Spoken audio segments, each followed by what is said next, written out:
बिस्मिल्लाहिर्रहमानिर्रहीम। फ्रूट चाट में तो वैसे जितनी भी चीज़ें ऐड कर ली जाएँ तो कम है। आज हम मखसूस चीज़ें इसमें ऐड करेंगे। सबसे पहले हमने केले ले लिए हैं, उसके साथ हमने सेब काटे हुए हैं, वो हमने ले लिए हैं। आप इसमें आप मकदार अपनी मर्ज़ी से रख सकते हैं, कम और ज़्यादा रख सकते हैं। उसके बाद हमने अंगूर इसमें ऐड किए हैं। उसके बाद हमने मैकरोनी उबाल के रखी हुई थी, वो इसमें ऐड कर दी है। ये भी ऑप्शन में है, आप इसको यूज़ कर सकते हैं, नहीं भी। इसके बाद हमने अनार यूज़ किए हैं और इसमें हमने पानी में चीनी डाल के इसको मिक्स कर लिया था।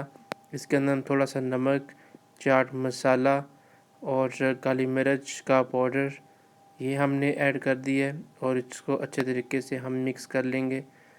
मिक्स करने के बाद अब हम जो फ्रूट हैं उनमें ये डाल देंगे।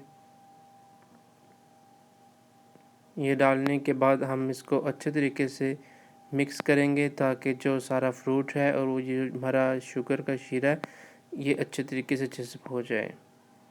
ये बहुत मज़े की डिश बनती है। आप इसमें खजूरें ऐड कर सकते हैं, काजू ऐड कर सकते हैं, ड्राई फ्रूट यूज़ करना चाहे तो कर सकते हैं और इसमें मुरब्बे भी आप ऐड कर सकते हैं, लेकिन हमने इन चीज़ों को ऐड नहीं किया तो ये बहुत ज़बरदस्त लग रहा है। इंशाल्लाह मिलेंगे नेक्स्ट एक नई वीडियो के साथ।